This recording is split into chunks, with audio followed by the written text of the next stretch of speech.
Welcome back to the Epic Universal Podcast. I'm entertainment writer Jim Hill, and this is the podcast where we cover the latest Universal news, rumors, and history. And as always, I'm joined by Eric Hersey, and we are recording this.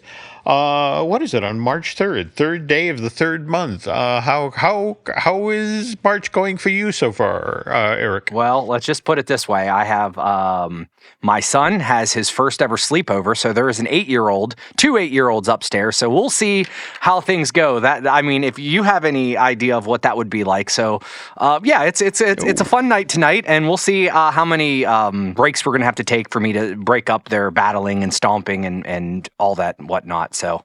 Fun times. Okay, it's one of these moments where you want to swing by the San Diego Wild Animal Park just before things get started. Get one of those dart guns.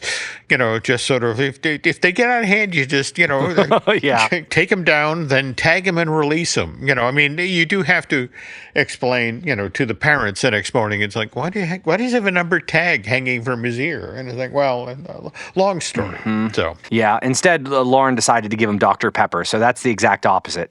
Oh, speaking of stories, we should make you take some books. And again, we're we're contractually obligated to talk about Wicked, folks.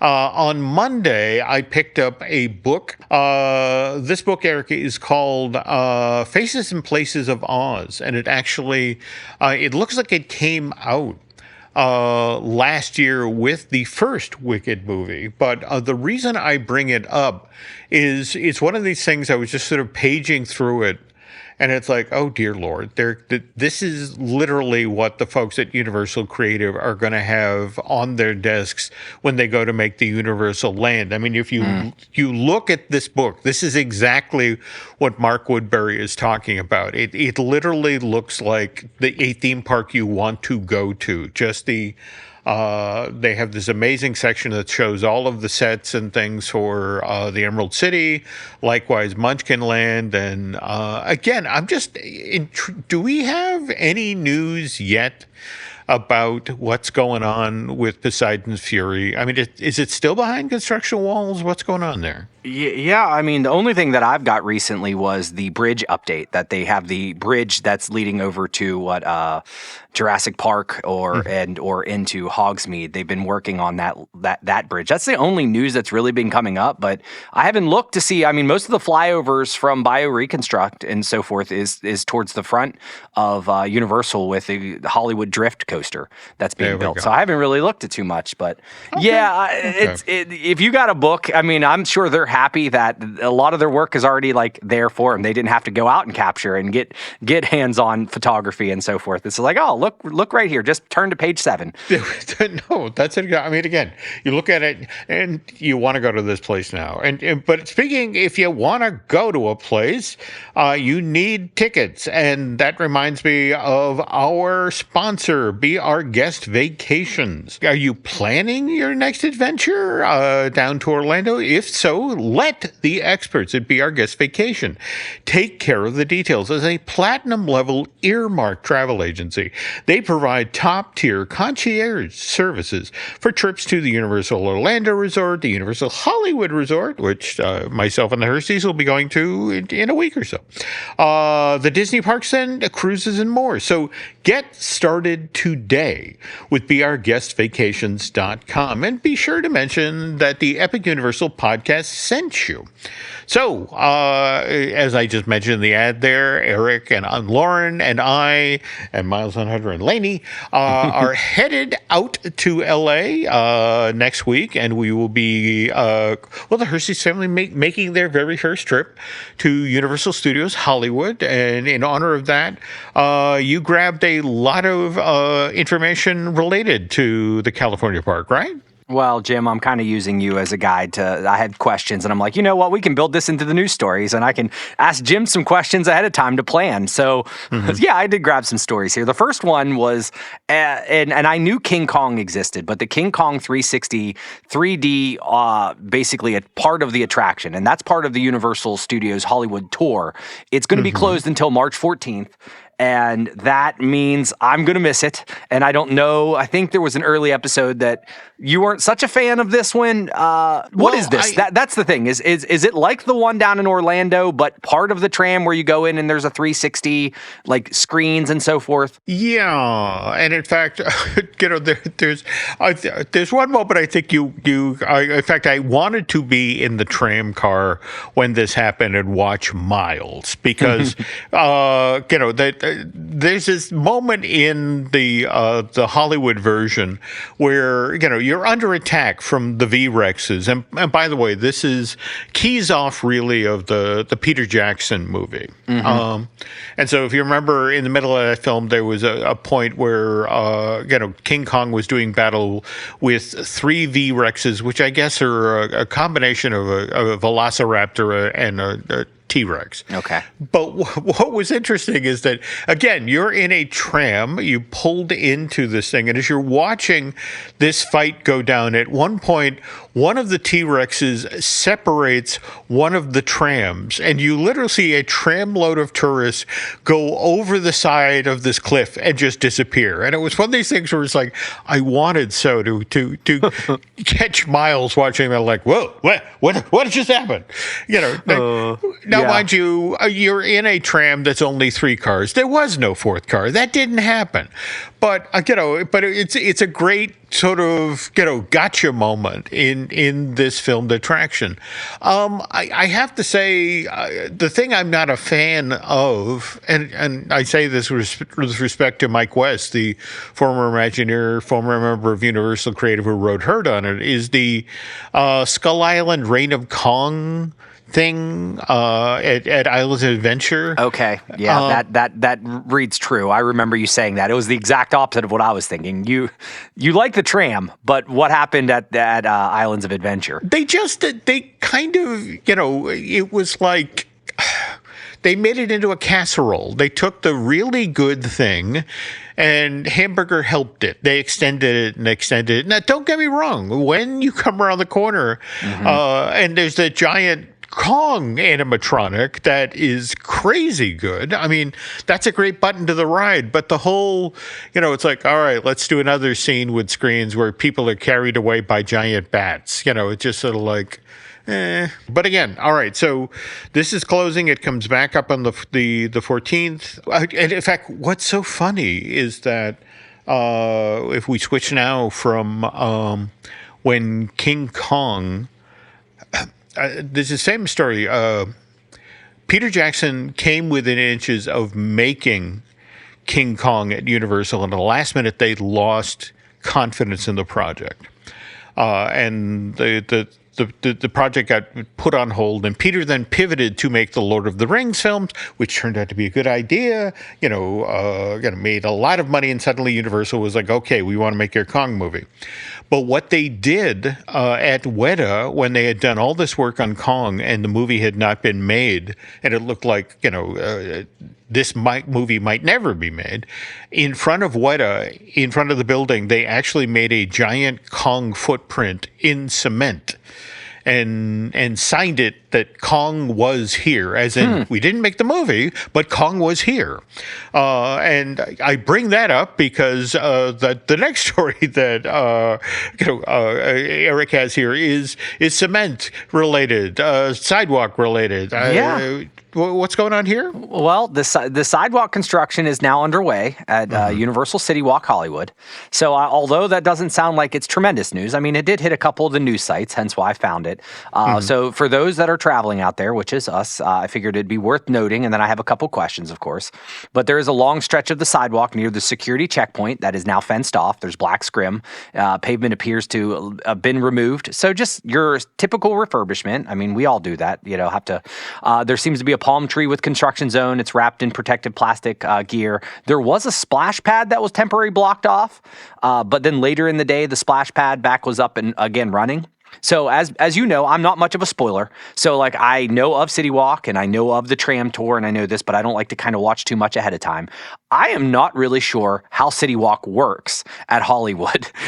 Is it like the CityWalk in Orlando? Is it kind of a parking structure where you walk through and then end the parking like the actual parks, or is it different? Is this going to cause problems for us? Well, okay. We're picking an interesting time to visit because they are just finishing up moving the entry point to Universal Studios Hollywood to the middle of CityWalk, that all of the parking garages are going to feed into the middle of the CityWalk. And then from there, you can make your way up to the park's entrance. But that'll be your security checkpoint and all of those things. So part of what's going on here with the sidewalk work and this sort of thing is sort of finishing that up. And the reason this is going on is the parking lot that's literally right in front of the old park entrance. This is where work is supposed to begin later this year on I guess they're calling it the third Universal Hotel. They've got the Hilton and the Sheraton there on site, but this is the long in the planning third hotel, which will be the one you really want to stay in because you step out the front door and you're right in the park. So this is what's actually going on here. Yeah, well, that was one of my things. I remember maybe last year or so they were closing up a bunch, or like they weren't. There was a whole bunch of stores closing. They didn't have replacements. Did we ever get to the point where these buildings were being used and like shut down so that way we could do this, or did they end up filling these, or it turned out to be a different project? It's sort of parallel development tracks. I mean, it's kind of like, for example, right now at the Disneyland Resort in Disneyland Plaza, two of the ticket booths at Disneyland there in the plaza have been torn down because they're building the super-sized, super deluxe Portos there, the bakery. Okay, yeah. So, that's the other thing, that a number of these stores seem to have closed because there are wheels within wheels going on, and that, once, for example, Universal announces that this hotel is actually happening, some of these stores might actually, be within the footprint of the now soon to be built hotel.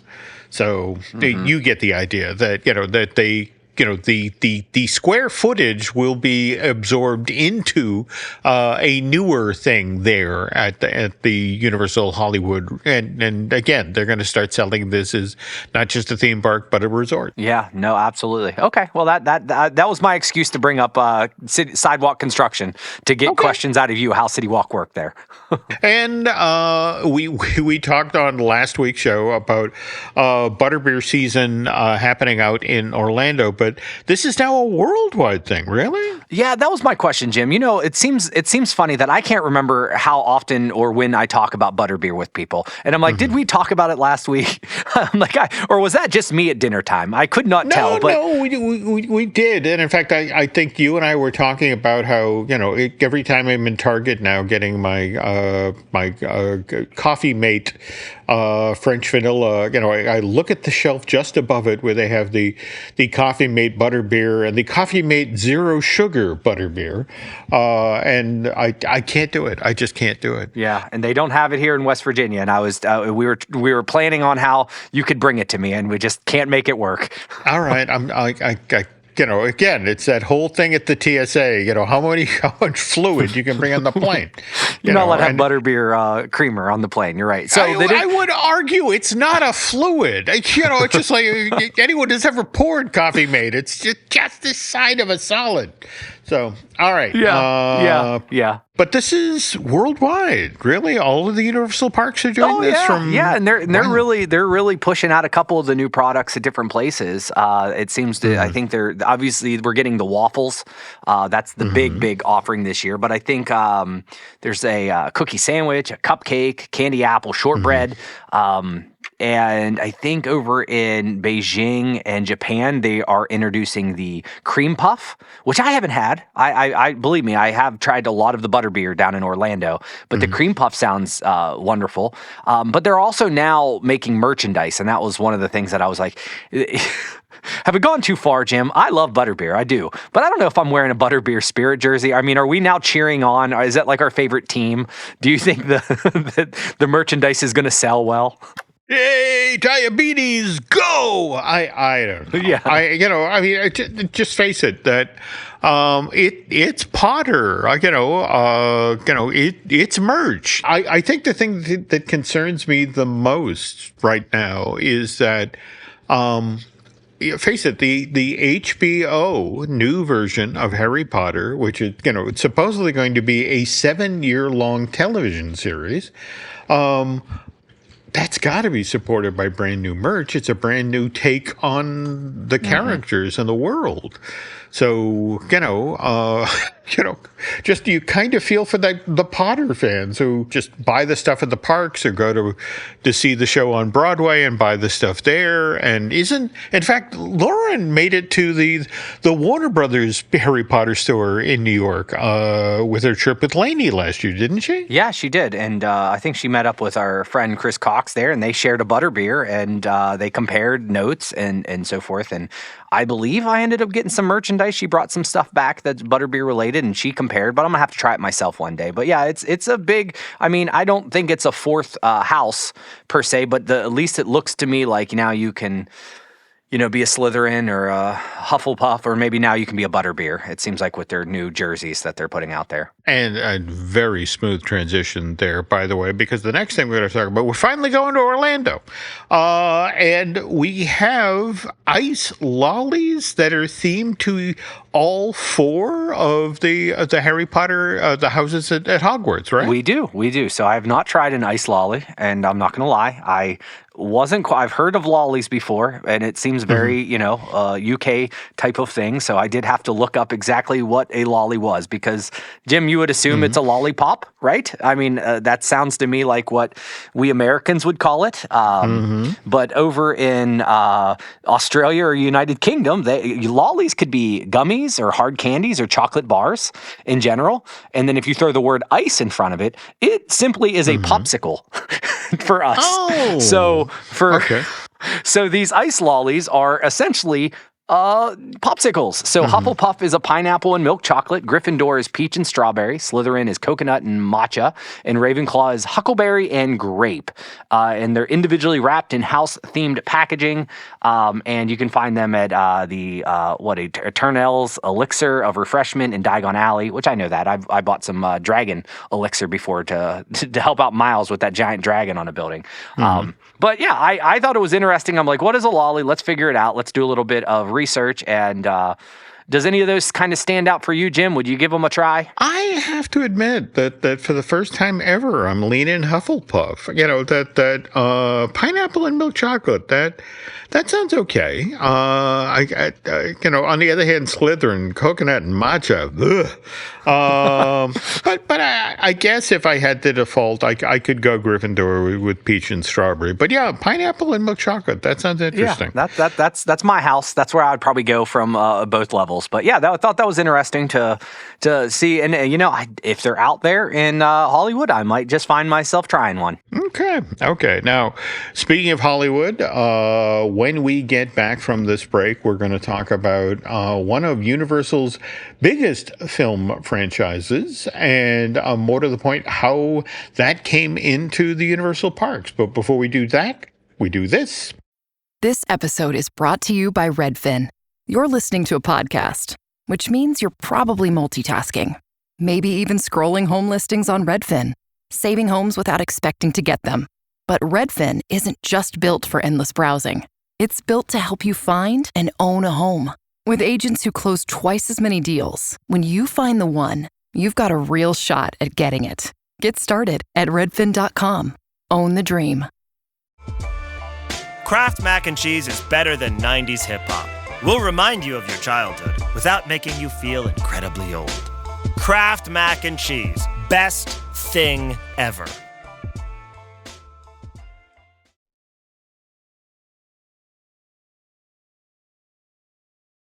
And we're back. Okay, folks. My buddy Drew Taylor, who I do the fine tuning show with this week, clued me into the fact that I guess he and members of the Hollywood press are going to get a preview of the Fast and Furious Hollywood Drift ride. Now, Drew, it's supposedly happening this week.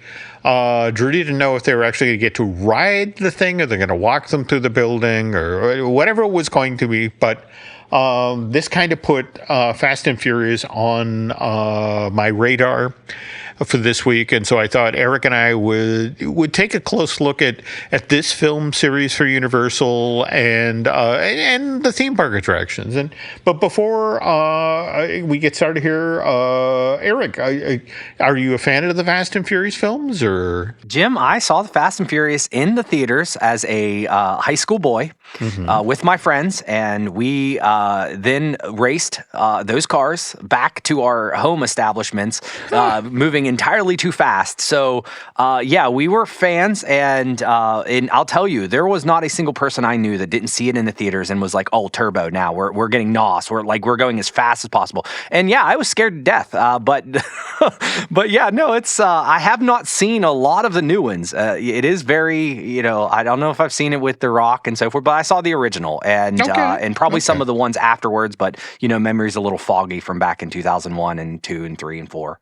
Oh, by the way, I have a story that sort of backs up what you just said. I went opening night to the theater. I want to say this is 1977, when the very first Smokey and the Bandit movie came out. And it was, again, it's not a particularly good movie, but it's a great summer movie. I mean, it gets funny. It's got some great stunts and some great action scenes and that sort of thing. But the very thing that Eric was talking about, went out to the parking lot, and you've never heard that many guys in cars stomping on the gas, and everybody coming home from that movie wanted to duplicate that experience. And I literally sat in the car. It's like, we'll wait.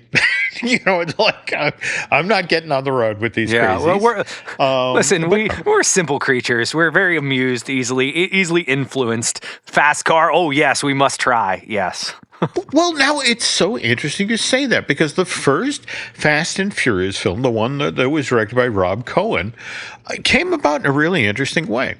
Paul Walker, who plays the lead, the undercover officer in the first Fast and Furious film, he and Rob Cohen are actually working together on The Skulls in 1999. By the way, this is a Universal Pictures release. It's a sort of a mystery conspiracy film about the Skull and Bones Club at Yale. It's supposedly this super powerful organization, but anyway, Walker and Cohen are working together, and they're hitting it off, and they're talking about, well, we should do another movie together.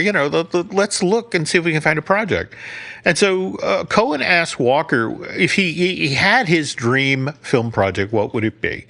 And Paul reveals that it would be a mashup of Tom Cruise's Days of Thunder, which I didn't need to tell you about racing.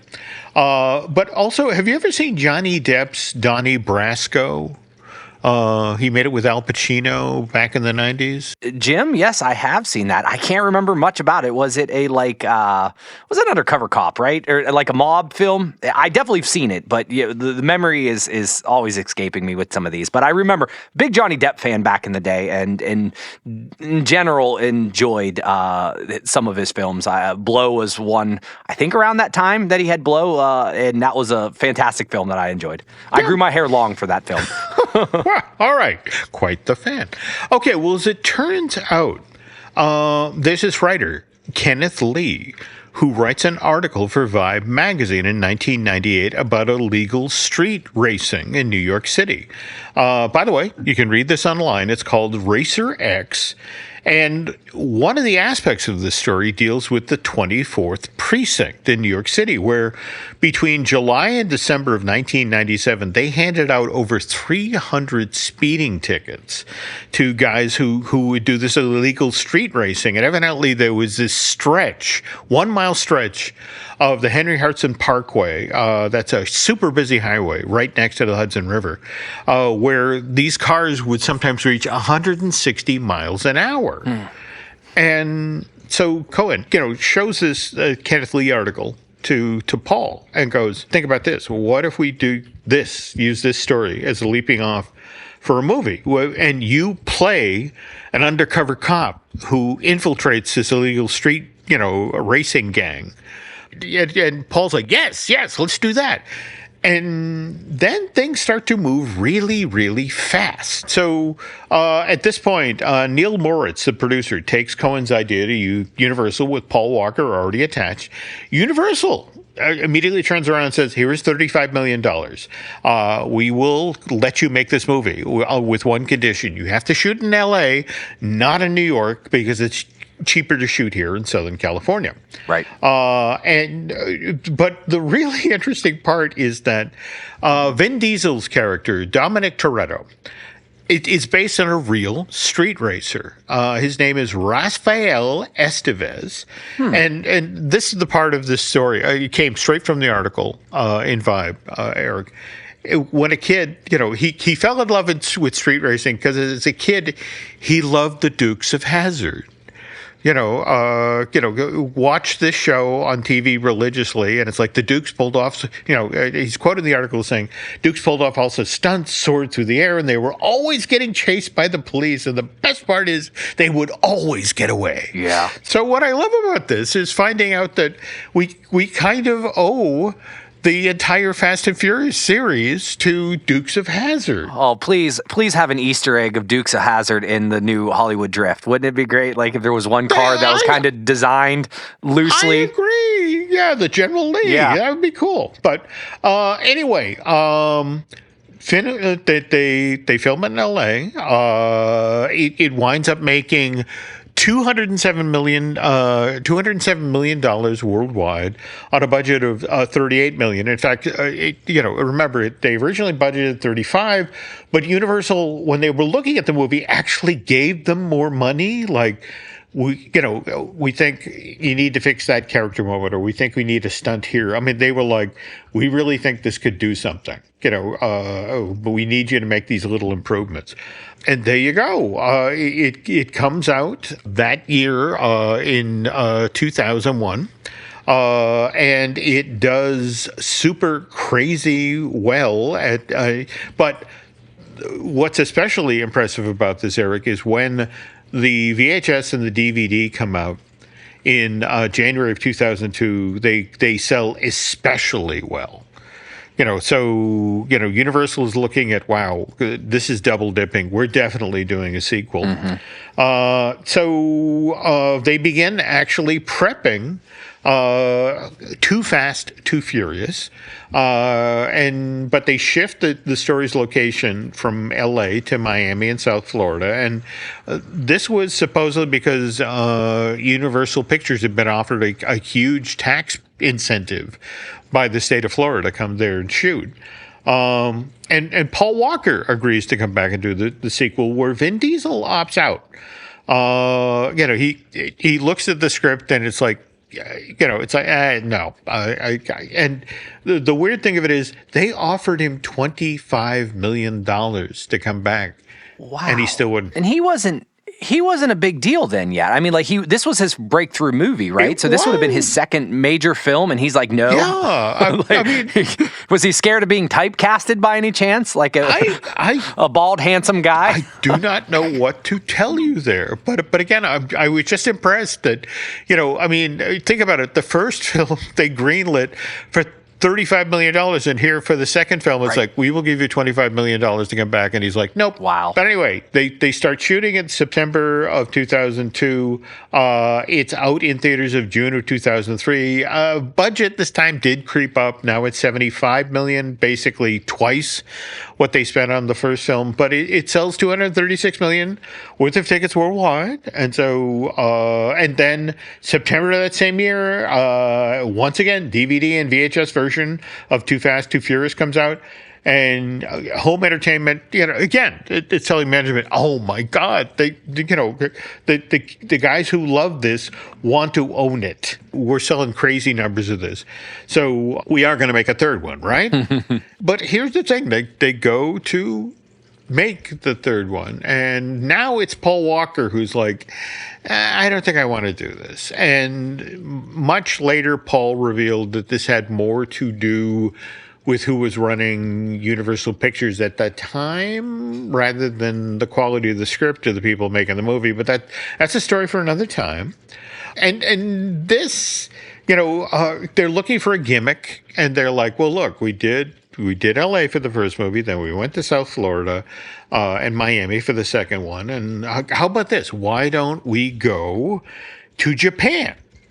Why don't we do street racing in Tokyo? And, we got Neon, we got the Ginza, this will be great. And, and we can bring back Vin Diesel's Dominic Toretto character, and he can race and he can solve a murder, and wouldn't that be cool? And so, again, they go to Vin Diesel, and once more, he's like, nah, not interested. And so where this really gets interesting, Eric, is Universal hesitates. The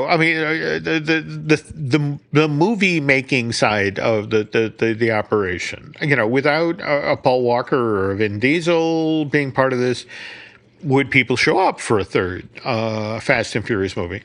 And so, because they hesitate, the third film is delayed by a full year. But here's the thing. Universal Home Entertainment, they're like, look, we know we can sell a lot of copies of a third Fast and Furious film. In fact, we are so certain of this that if the studio, the part of the Universal that makes motion pictures, is not willing to greenlight production of this film, we will do it.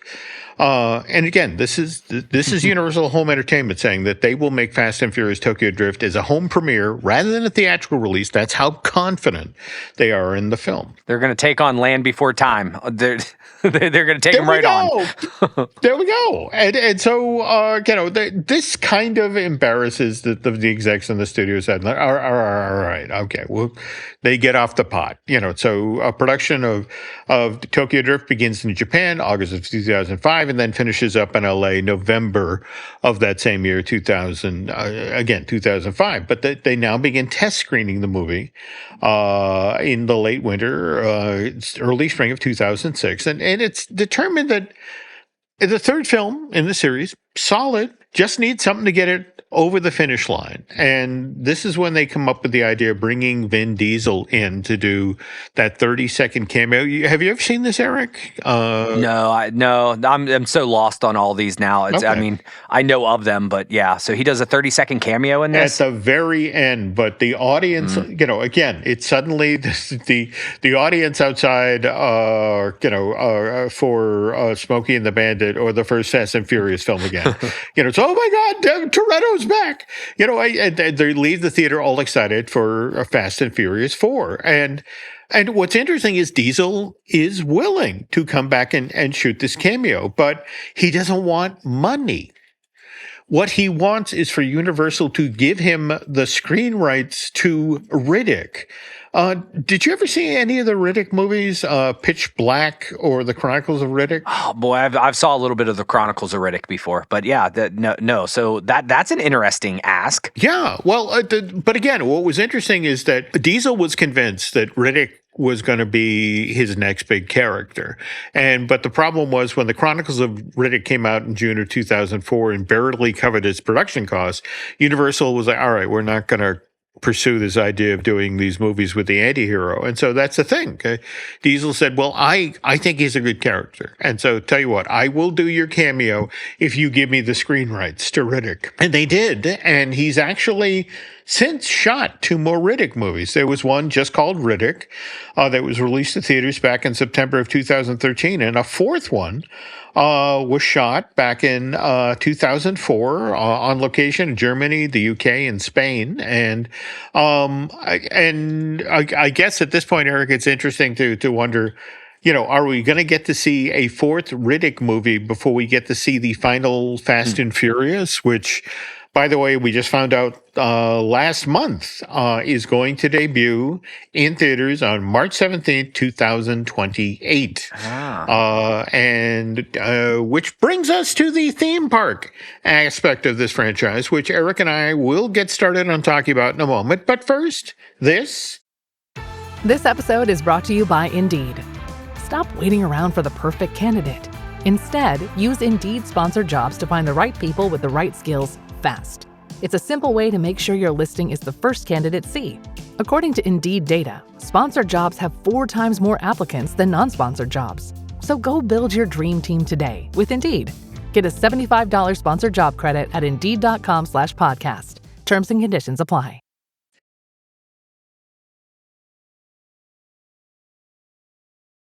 And we're back. Okay, so Eric, we're now going to talk about the theme park aspect of the Fast and Furious film franchise.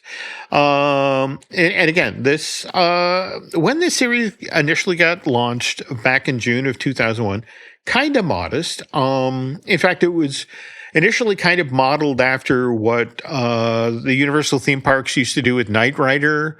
I know you've watched a lot of videos of the parks for the 90s and the 2000s. Did you ever see the kit car that they used to have on the upper lot?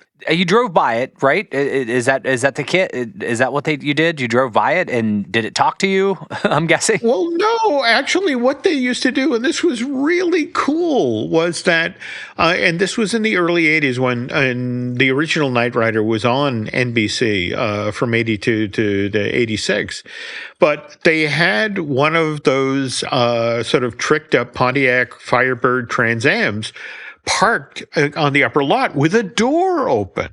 So you could not only, get your picture taken with the car, you could climb inside, and then, through the magic of closed circuit television, there was a Universal team member in a building somewhere nearby who did a halfway decent William Daniels impression and would talk to you, hello, how are you today? And it's just, so, that's kind of what they did with Fast and Furious initially. I mean, if you were on the upper lot, you'd come around a corner and, there's Vin Diesel's car, or there's Paul Walker's car, or, and by the way, they'd either have these on the upper lot, or if you were out in CityWalk, in front of the, I guess these days it's called the Universal Cinema AMC at CityWalk Hollywood. It's that 18 theater, 6,000 seat multiplex, but they'd park the cars out front there.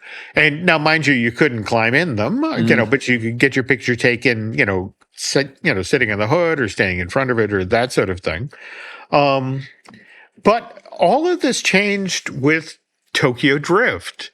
And again, there was just a sense that, well, Paul Walker isn't in this movie, and Vin Diesel, well, he's only in it for 30 seconds. One might need a little extra help. So the folks at Universal Creative decided that, they would do something out in Hollywood for this film. And so they created the Fast and Furious Extreme Close-Up experience. And all right, I guess I have to explain what they did. And this is something you'd experience on the tram, Eric. All right. You, midway through the tour, basically, you start to roll down what Universal calls picture car lane. And, so you're in the tram and you can look down at this lineup of cars that have been used in production of, relatively recent Universal films. So, for example, you'd roll by and see the cars that were used in the live action Flintstones. I've seen this. Okay. Yeah. There we go. And, you would have the vehicles from Steven Spielberg's Jurassic Park.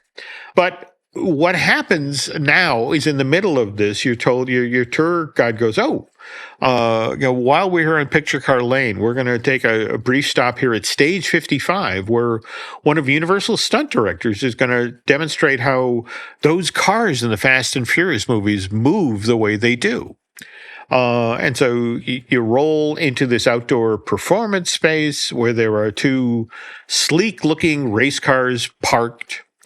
And Eric, as this demo gets underway, you first hear the sound of a helicopter approaching, and then the wet pavement in front of these cars starts to react as if bullets are being fired from the helicopter from above. Okay. And now the cars begin to move like they're dodging the bullets, and this whole thing ends with there's a gas tank toward the back of the space that seemed to explode, and these cars seem to fly through the air, but stop at the very last moment before hitting the tram and just hang there in front of you. And it's only then that you realize that these things are sitting on the end of robotic arms. And KUKA arms. Yeah. To be exact. And then to prove the point that, it's all been a joke. And again, they're on the end of robotic arms.